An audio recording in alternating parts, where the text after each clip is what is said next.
Muito bom dia a todos os irmãos. É com muito prazer que eu me encontro hoje aqui para recapitularmos a lição. Gostaria também de uma forma muito especial saudar todos aqueles que estão em casa, mandando um grande abraço, um abraço virtual, mas com a certeza que pela graça de Deus seremos todos muito ricamente abençoados com a lição, com a recapitulação da lição de hoje. Gostaria também de agradecer ao Filipe Valente pelo convite, porque sempre que nós aprofundamos um pouco mais o estudo da lição, o maior beneficiado fui eu. E por isso, desde já, agradeço ao Filipe. No entanto, eu gostaria de pedir às pessoas que nos estão a ver em casa, se quiserem participar, estará alguém no chat, ou seja, se quiserem colocar alguma questão, se quiserem participar de alguma forma, depois teremos um tempinho para vermos. Portanto, se quiserem, participem, porque a lição é um momento de partilha daquilo que nós estudamos ao longo da semana. Todos aqueles que estamos aqui também, todos aqueles que quiserem participar e de alguma forma ajudarem, porque às vezes é bom uma paragem para eu olhar para as minhas cábulas, estejam à vontade, está bem? Antes de iniciarmos, gostaria só de que fechássemos os nossos olhos, inclinássemos a nossa fronte e vamos orar. Querido Pai do céu, graças te damos, Senhor, pelas bênçãos que tu derramaste sobre as nossas vidas, Senhor.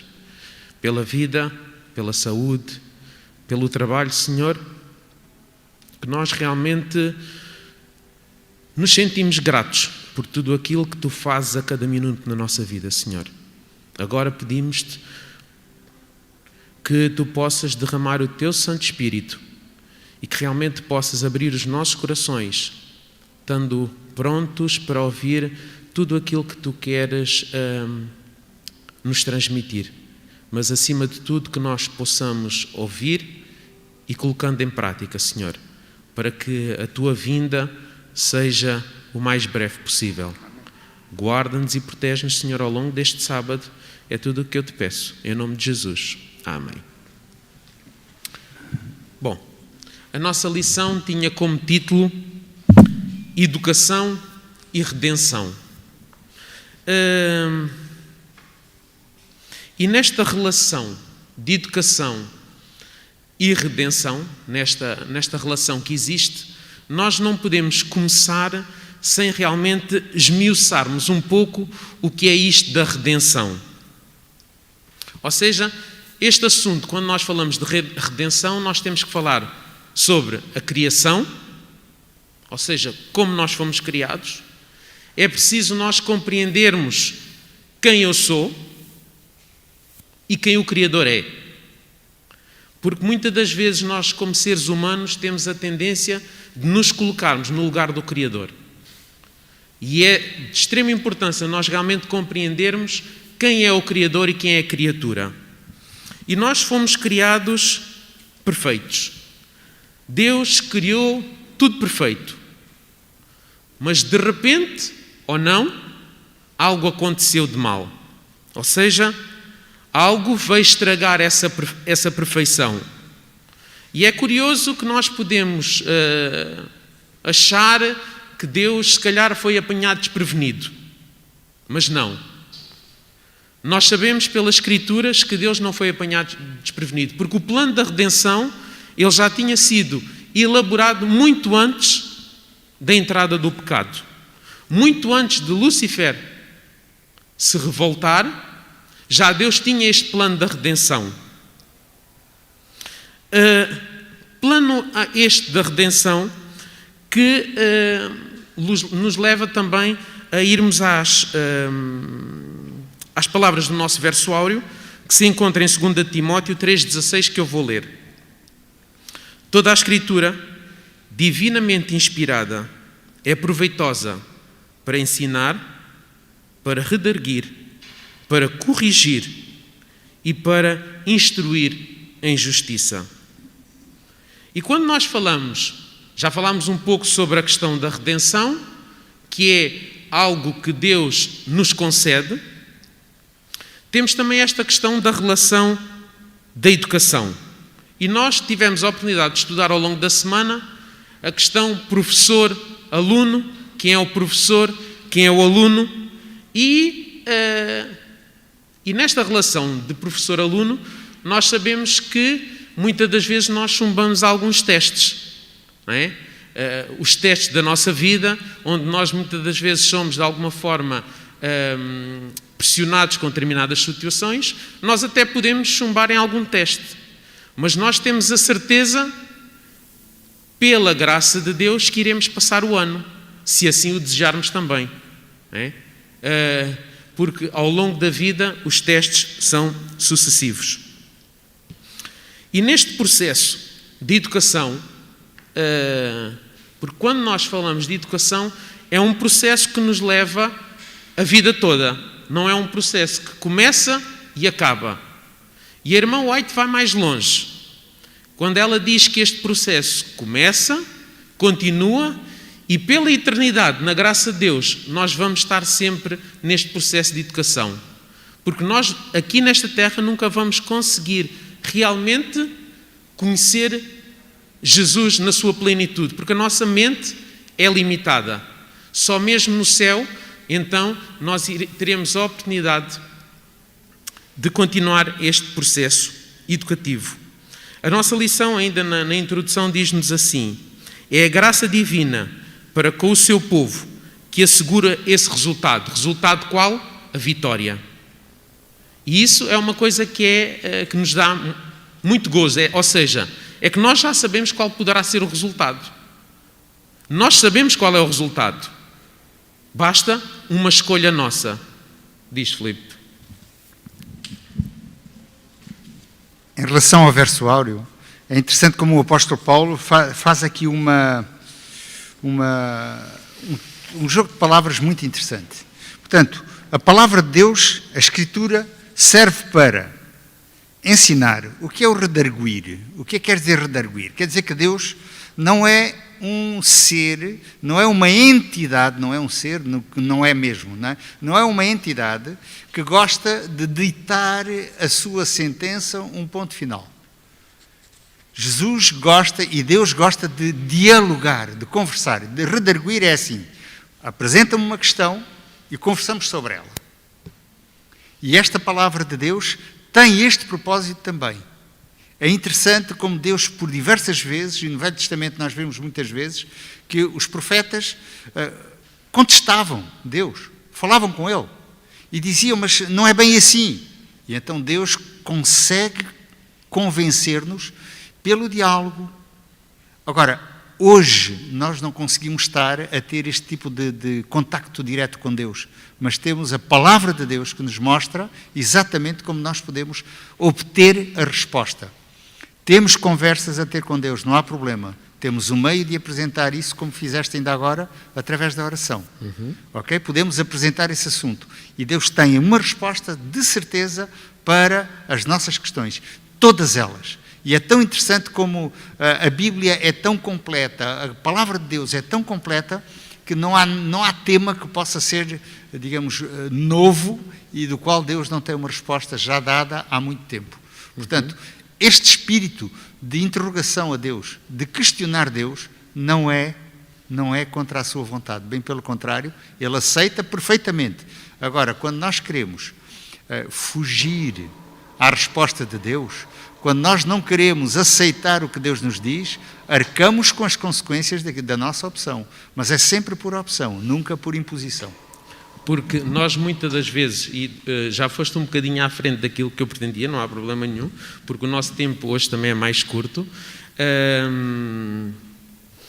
e nós lá em casa, a determinada altura, quando falávamos sobre a lição, surgiu aquela ideia que o rio, ele também tem margens, ele corre, mas também tem margens, e este Deus também nos coloca algumas margens. Agora, Ele dá-nos liberdade para nós corrermos. Não é? E como tu dizias bem, a Bíblia é um livro precioso que nos foi dado para compreender os passos da redenção. não é? Esta Bíblia vai nos dizer quem nós somos, ou seja, somos pecadores, e o que é que nós temos direito? A morte eterna. Quem é Deus? Ou seja, o Deus Criador, o Deus Redentor, o Deus que me concede a graça. E depois, em quem é que eu me posso tornar, ou como é que eu me vou tornar? Ou seja, a oportunidade de ter uma vida eterna com o meu Criador, com Deus. Passando já para a lição de domingo, nós temos aqui e nós vamos ler em 1 de Gênesis 1, 26 a 27, e a pedir que pudessem abrir as vossas Bíblias.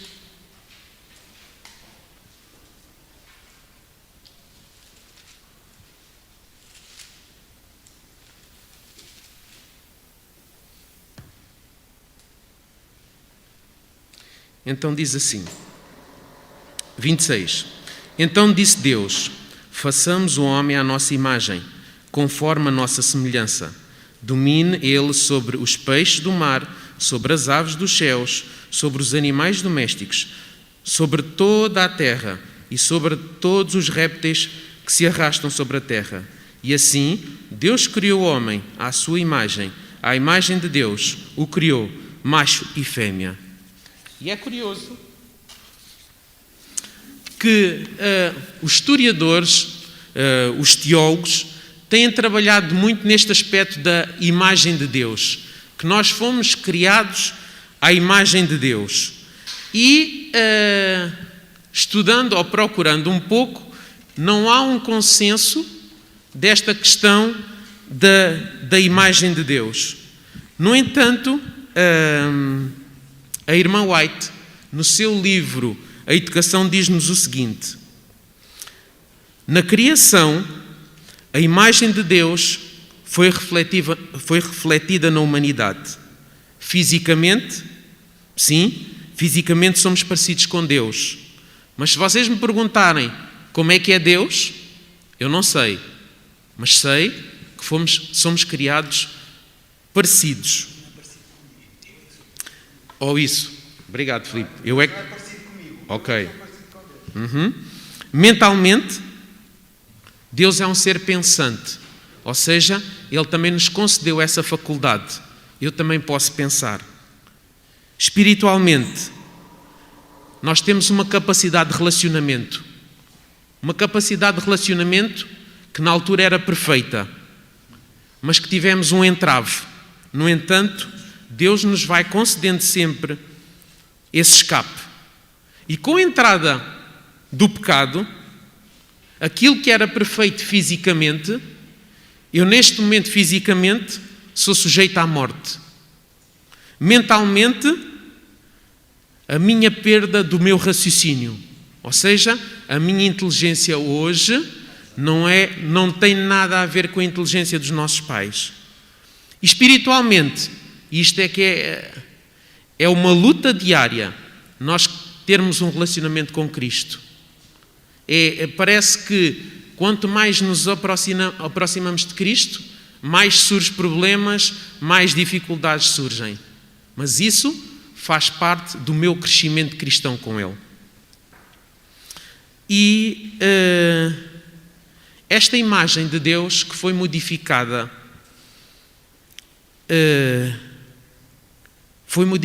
pelo pecado, de alguma forma nós a podemos refletir hoje. E a minha pergunta para aqueles que estão lá em casa e para aqui é: como é que eu posso refletir hoje a imagem de Cristo?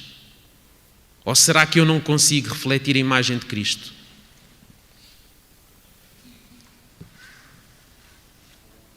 Olha, o Marco lá atrás.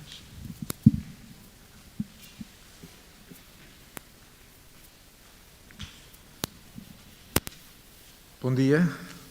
Bom dia. Olha, Tavira, é assim. Essa é a pergunta mais difícil que nós temos a cada dia da nossa vida, que é deixarmos de refletir a nossa imagem para refletir a imagem de Jesus. Essa é a nossa luta diária. Porque se nós nos focarmos em nós, não refletimos a imagem de Deus. Nunca, jamais. Podemos até parecer que refletimos, podíamos até ter essa falsa sensação que refletimos. Sucede, porém, que nos enganamos a nós próprios primeiro e acabamos por enganar os outros. E passamos a ser pedras de tropeço. Daí que essa é a nossa luta diária. Temos que nos anular a nós próprios para que Jesus realmente se possa refletir 200% da nossa vida. 100 para nós e 100 para os outros. Ok. Ou seja, a importância tem de eu anular o meu eu para que deixe Jesus brilhar na minha vida. E isso nós sentimos quando Jesus esteve nesta terra e que Ele disse: quem me vê em mim, vê ao Pai. Não é? E eu acho que deve ser um objetivo nosso, aqueles que trabalham connosco, aqueles que estudam connosco, aqueles que estão ao nosso redor, não é? Olharem para nós e poderem ver um pouco do meu Cristo, do Cristo Redentor, não é? E assim nós passarmos uma mensagem. Muitas das vezes nós falamos que nós podemos passar uma mensagem sem palavras. E muitas das vezes, às vezes, a mensagem sem palavras, essa mensagem é a mensagem que passa melhor para as pessoas.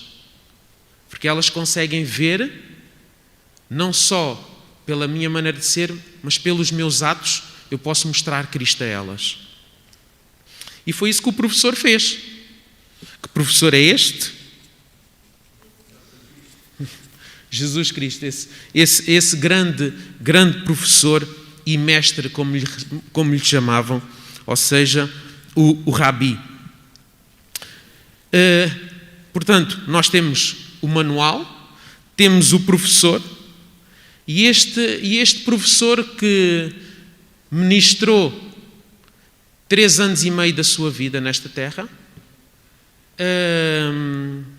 utilizou o método, ou seja, de criar discípulos, e depois esses discípulos iriam ser enviados. A lição, a determinada altura, eu não me lembro se é na segunda, se é na terça-feira, faz uma comparação com o tempo que geralmente os jovens passam na faculdade, 3 anos e meio, ou passam no secundário 3 anos.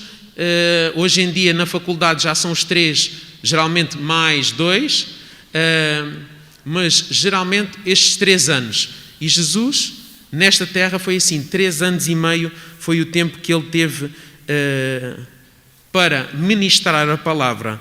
O que ele mais fez nesta terra foi ensinar. Foi ensinar o seu Pai. Esses discípulos tiveram a oportunidade de ver milagres, palestras, muitas coisas. Até o próprio, e nós temos essa referência na nossa lição, de Nicodemos, que ele vai ter com Jesus, e ele, que era um mestre da altura, reconhece automaticamente em Jesus não só a questão de ser mestre, mas também o poder de Deus na sua vida. Mais uma vez, a irmã White, no seu livro de Educação, diz que a obra de educação e a obra de redenção, elas são a mesma coisa. Ou seja, educar ou redimir é exatamente a mesma coisa. Porque quando eu educo alguém na salvação, eu estou a redimir essa pessoa. E isso dá-nos a oportunidade, porque se de graça recebemos, de graça devemos dar. E muitas das vezes nós de graça recebemos, e eu falo por mim, de graça recebemos, mas depois, de graça dai, nós muitas das vezes ficamos com a graça só para nós. E não é isso que Deus quer. Nós somos chamados a fazer esse trabalho por Ele. Lição de terça-feira. Moisés e os profetas. Aqui na terça-feira nós tivemos a oportunidade de falar um bocadinho sobre a Bíblia no tempo de Jesus. A Bíblia era um compêndio, ou seja, era um compêndio da educação da humanidade. E Jesus, como seu professor, mais uma vez, ele pega nos ensinos da Bíblia e com esses ensinos ele vai falar às pessoas. Ele não vai falar nada de outro mundo. Vai trazer, sim, algumas coisas que as pessoas não compreendiam naquela altura, não é? Mas ele vai se basear sempre na Bíblia. Querias dizer alguma coisa? Não, isto faz-me pensar o quão privilegiados nós somos em relação aos profetas e em relação a Moisés, e no caso de Moisés a única coisa que ele tinha era a informação oral. A informação oral não é por acaso que os primeiros habitantes deste mundo duravam tantos anos. Por exemplo, Matusalém, 969 anos. Quantas gerações ele teve a oportunidade de educar, de ensinar? Não havia ainda a forma escrita de transmissão de pensamentos. Moisés iniciou, foi na época de Moisés que começou a escrita habitual. Agora, que privilégio temos nós de saber o que esses profetas que apenas tinham uma relação pessoal com Deus muito próxima, que nós também podemos ter, e depois a transmitiram por inspiração de Deus também, de forma a que nós aprendêssemos, que privilégio temos nós ainda de ver a consequência deste ensino do Velho Testamento através do que nos é manifestado no Novo Testamento, esse testamento onde nós vivemos agora. Nós somos muito mais privilegiados, mas o que é que fazemos com este conhecimento? A questão era aquilo que nós realmente falávamos. A lição de domingo, eu vou acelerar porque o tempo corre, já estou a ficar mesmo com muito tempo. Fala-nos na questão, portanto, da Bíblia na altura de Jesus, ou seja, quando fala aqui dos 5 primeiros livros que eles chamavam a Torá, mas se formos realmente à verdadeira tradução, ela, a mais correta, diz ensino ou instrução, ou seja, aqueles primeiros 5 livros foi quando Deus explicou como é que o homem surgiu, portanto, quando surgiu Israel, como é que eles se deviam relacionar uns com os outros, como é que era o seu relacionamento com Deus. É aí que Deus concede também a sua lei, e nunca esquecendo que a lei não salva. A lei aponta também para o Salvador, e isso é muito importante porque nós muitas das vezes olhamos para a lei como é ela que nos salva, mas não, quem nos salva é o Salvador. E depois, ainda no tempo de Jesus, os profetas com os livros históricos, profetas menores e maiores, e aí é quando nós temos alguns alunos. Eric, ia só pedir que a Ana levantou a mão, ia só vos dizer que falem alguns alunos que tiveram sucesso e outros que não tiveram sucesso. Não é? Dá-nos aqui alguns exemplos como Ruth, Esther, Daniel, Jó, foram bons alunos que tiveram sucesso. E depois tivemos maus alunos, como por exemplo os amigos de Jó, muitos reis de Israel, que também tiveram tudo para ser bons alunos e não foram. O que eu queria dizer é, eu concordo, não é, com o que estavas a dizer, não é, que o facto de que a lei não salva, mas não podemos nos esquecer que a lei portanto, demonstra o caráter de Deus, não é? E se nós realmente, e como tu dizias ao início, se realmente a nossa função for mostrar aos outros e refletir a imagem de Cristo, nada melhor do que o nosso caráter ser refletido na lei, porque a lei é o caráter de Deus. Por isso, apesar da lei não nos salvar, a lei é fundamental para nós também percebermos, e como falávamos há pouco, e eu por acaso não tive a oportunidade de intervir, mas há uma das frases que eu gosto muito que fala sobre o facto de que se nós tentarmos disparar uma flecha em direção ao sol, nós até podemos não a alcançar, mas o nosso alvo voará muito mais alto e atingiremos um alvo muito mais alto do que se tentarmos atingir algo que está ao nível dos nossos olhos. Eu acho que é isso que se passa na nossa relação com Deus, não é? Apesar de Deus ser perfeito e nós sabermos que será quase impossível alcançar, mas nós voaremos muito mais alto se tentarmos atingir essa perfeição do que se tentarmos igualar alguém ao nosso nível, a outro ser humano. Porque às vezes nós temos também a ideia de como Deus é perfeito, eu não vou lá chegar, nem vale a pena tentar, não é? E isso vai nos fazer com que nós possamos voar baixo, possamos estar cá em baixo. O nosso olhar deve estar sempre para cima, sempre com o objetivo de ser mais parecido com Jesus. Antes que saiamos da lição de terça-feira, e porque também na de sábado, portanto, falámos sobre isto, O Filipe até deu aqui, portanto, mais chega no versículo 16 de 2 Timóteo 3, em que diz: toda a Escritura divinamente inspirada é proveitosa para ensinar, redarguir, corrigir, para instruir em justiça. Não sei se repararam, mas os verbos eles estão colocados por ordem. Eles não estão aleatoriamente colocados aqui. Eu tive o cuidado de estar a ver qual seria a relação, mas isto é interessantíssimo. Primeiro ensina-nos, não nos corrige.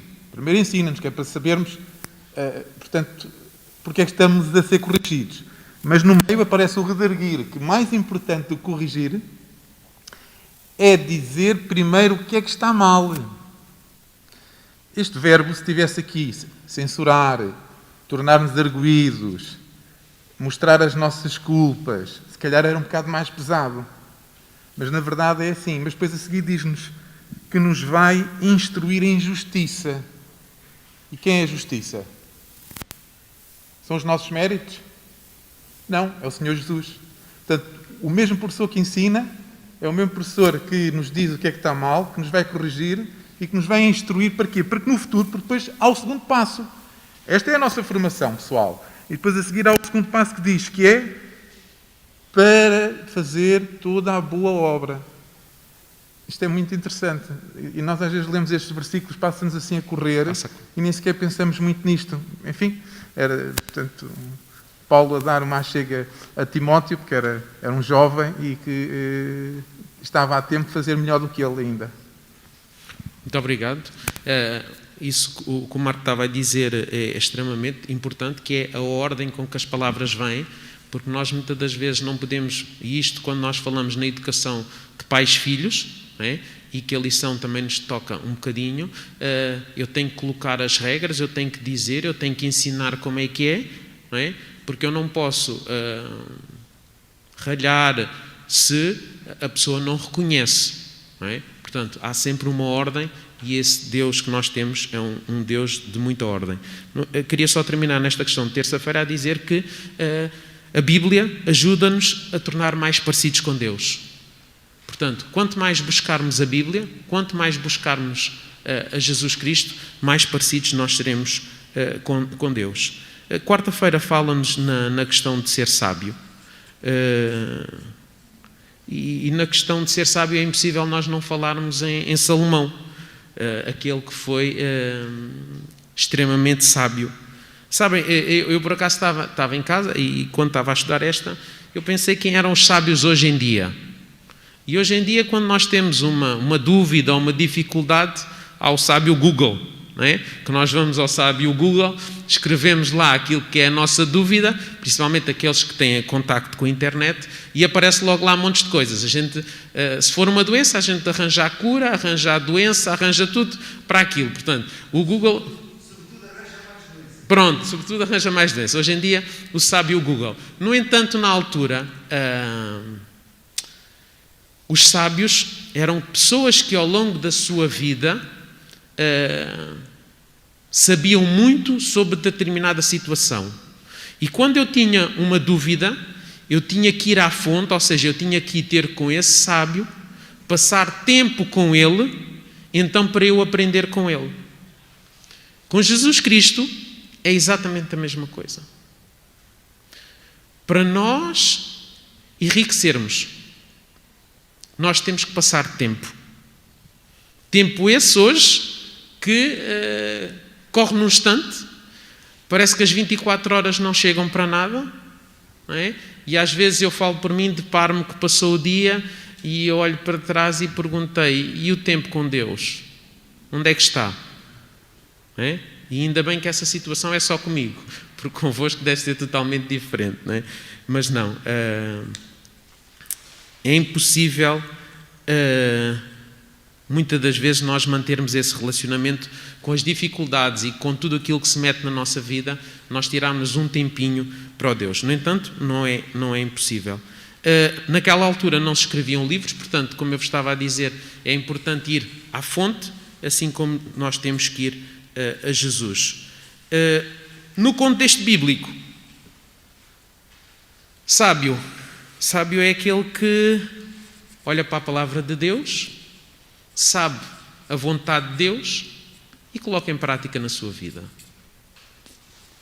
Nós muitas das vezes sabemos qual é a vontade de Deus, mas depois de colocar em prática torna-se mais difícil. Eu ontem, por acaso, quando cheguei a casa, a Ana quis conversar um bocadinho comigo e disse: pai, vamos treinar aqui os dois a lição. Pronto. E fica já aqui, Filipe, na próxima vez que me possas convidar, a Ana também vem, que nós depois foi um diálogo interessante, porque passámos ali algum tempo e nunca mais íamos para a cama. Pronto, já toda a gente ia para a cama e a gente ainda andava ali a debater o assunto. Na questão do sábio, porque muitas das vezes nós até sabemos qual é a vontade de Deus para a minha vida, eu até sei qual é a vontade de Deus sobre aquele problema, mas eu às vezes ainda procuro na Bíblia a ver se Deus não está enganado. Porque se calhar aquilo que eu quero é mais forte do que aquilo que Deus quer na nossa vida. E nós vamos à Bíblia e nós sabemos que é assim. E a gente procura. E mesmo assim Deus diz-nos que é assim e às vezes nós vamos fazer precisamente o contrário daquilo que Deus nos pede. Diz.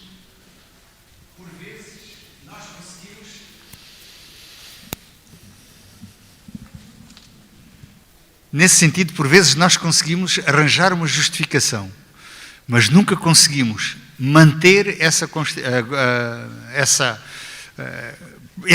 linha de pensamento que nós temos se nós não retirarmos o texto do contexto.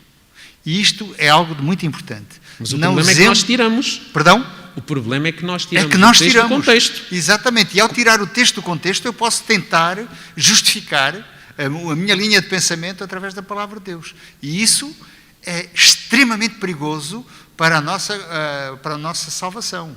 E, no fundo, deveria ser, para nós sempre, como linha de pensamento principal, a nossa salvação, a salvação de cada um de nós.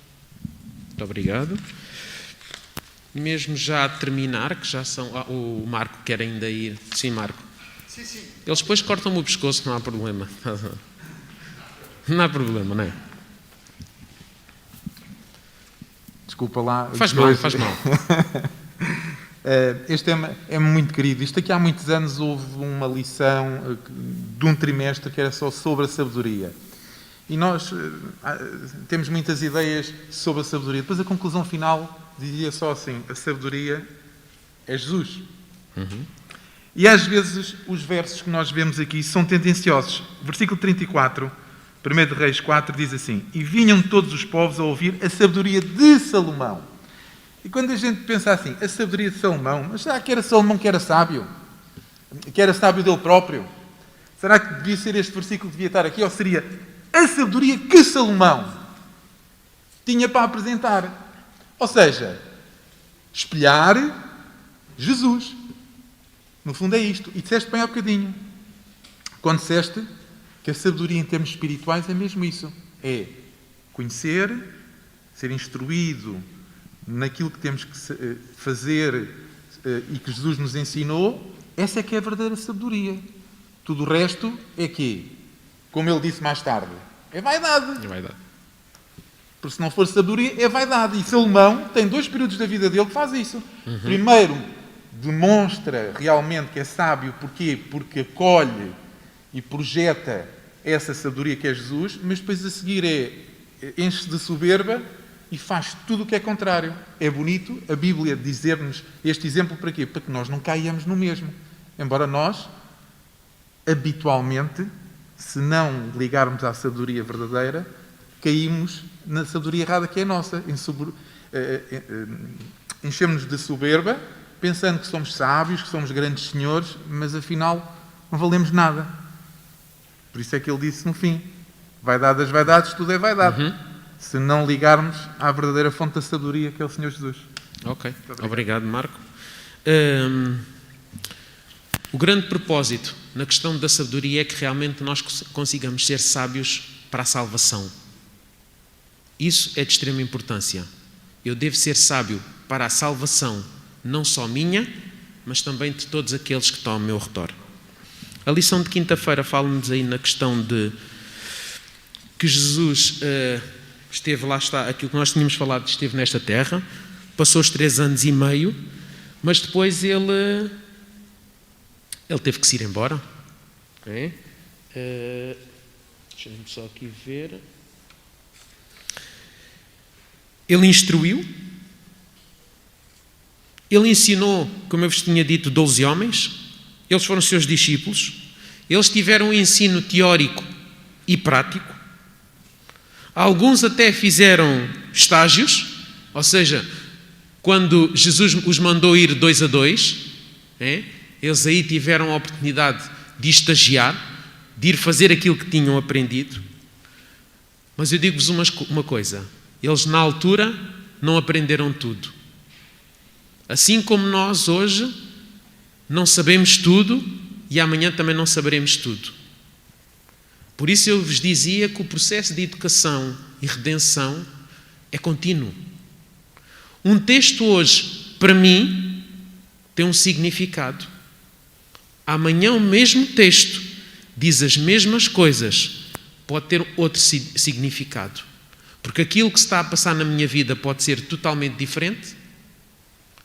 A altura em que eu estou a ler, por exemplo, o meu ponto de concentração também pode ser diferente. E isso faz-nos que... Por isso é tão importante, quando nós lemos, às vezes nós dizemos, principalmente aos nossos jovens, eu li tanta vez este texto e agora aprendi uma coisa nova. E eles às vezes olham para nós e dizem, isto é coisa que fica bem dizer, não é? Mas é verdade. É que nós às vezes lemos uma vez, lemos 2 vezes o texto e diz-nos uma coisa.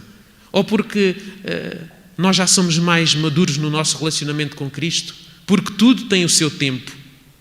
Não é? Porque tudo tem o seu tempo, vai-nos dar outra percepção das coisas. O Marco queria dizer qualquer coisa. Não? Desculpa. Pronto. É totalmente um texto, lá está. Um texto lido com 12, 15 anos é totalmente diferente de um texto lido já com 30 e aos 40 será diferente e assim sucessivamente. Não é? Por isso nós estamos sempre a aprender neste processo de educação. Eu queria mesmo terminar, porque já acabei o meu tempo, com a lição de sexta-feira, quando fala na grande comissão em Mateus. Logo na sexta-feira, portanto no estudo adicional, a grande comissão em Mateus 28, 18 a 20, quando Jesus diz aos discípulos, ide. E era aí que eu queria que nós focássemos